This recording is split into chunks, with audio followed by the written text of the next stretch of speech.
In the Tambaki's deep pond, a similar strategy is used by a much larger animal. The Amazonian manatee is the only manatee in the world that lives in freshwater throughout its life. But in the dry season, very few water plants grow. There's very little to eat. Like the tambaki, manatees gain weight during the wet season, but now during the dry, they must live off their fat reserves. While most manatees are losing weight, this one's belly is swollen.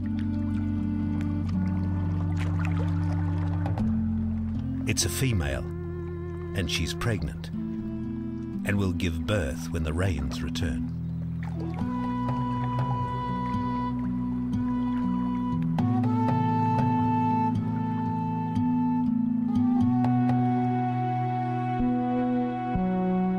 As the water in the rivers of Amazonia recede, numerous lakes become isolated from the main flow.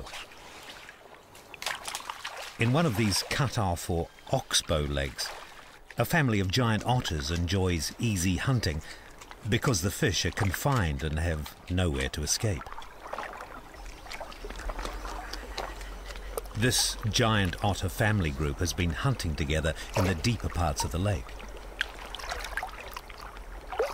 During the hunt, some family members drive fish towards others that lie in wait.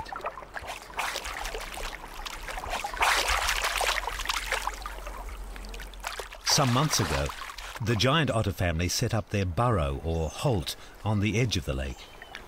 And now, 3 new members are to be seen. After 2 months in the burrow, they're old enough to come outside and splash about in the shallows.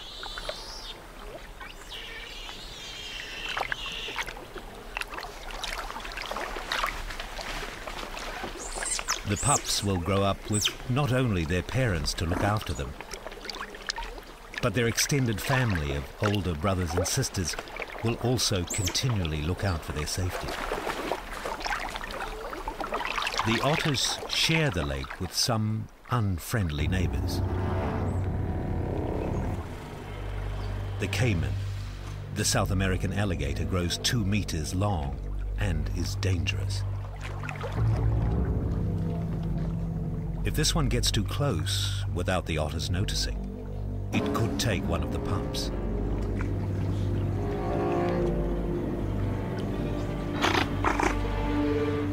It's been spotted.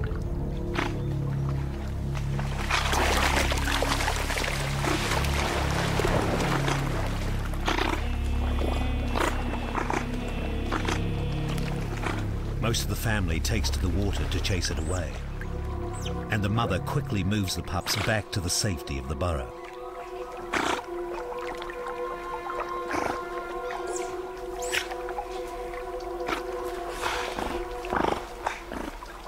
Having chased off the one that came too close, the otters now evict all caiman anywhere near their part of the lake.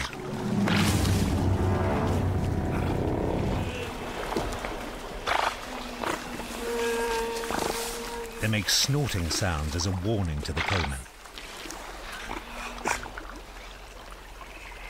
Their whining sounds are a contact call between members of the group.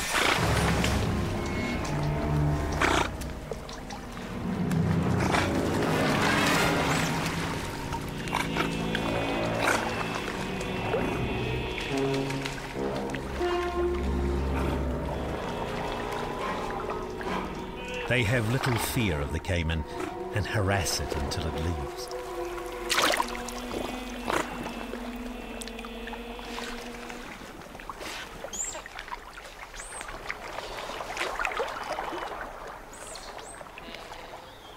The otters claim priority over the lake. They move about freely and hunt wherever they like. As the day ends, the family gather. Caiman are no longer a threat, and it's safe for the 3 pups to come out and join their older brothers and sisters.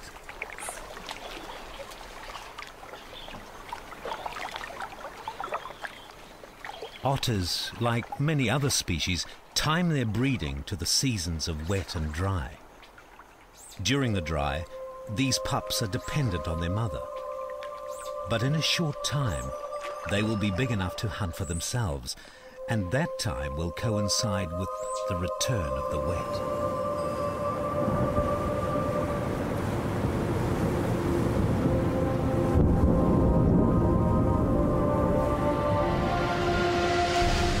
Finally, in November, the cycle of equatorial sun and wind draws the long, dry season to an end. At first, the rainwater from the Andes Mountains fills the Amazon River and its many tributaries.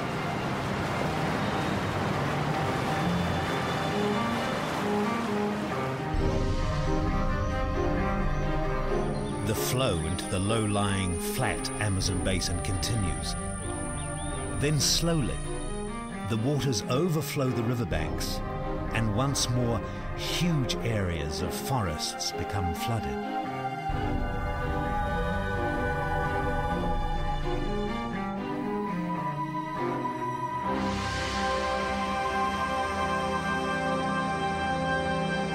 Again, for half a year, the greatest wetland in the world will sustain the lives of those adapted to the cycles of change.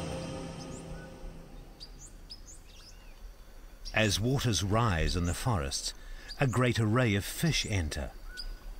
They're eagerly pursued by their predators.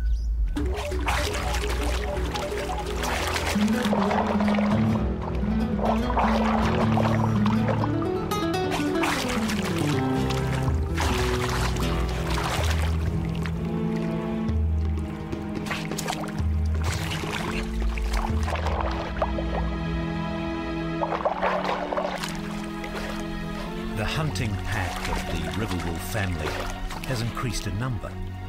The 3 youngsters that grew up beside the lake are now active hunters.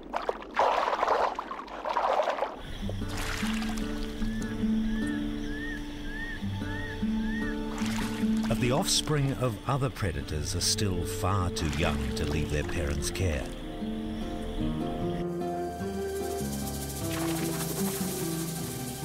If these young 10-centimetre long pirarucu survive the perils of growing up, they will grow into 3-metre giants like their red-scaled parents.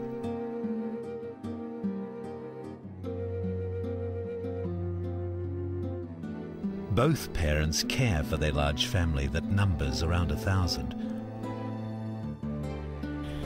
Though the pirarucu is the largest fish in the Amazon, their small offspring are vulnerable.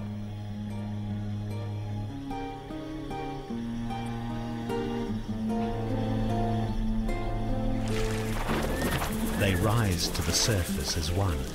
Already they can breathe air, just like their parents.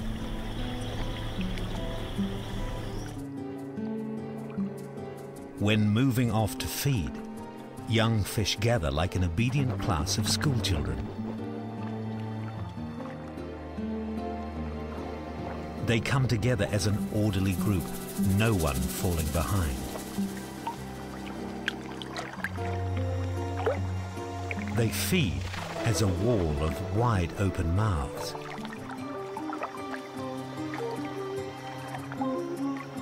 And they move out of formation only to breathe. By swimming in a line, they don't disturb the water current and so can feed more efficiently on plankton.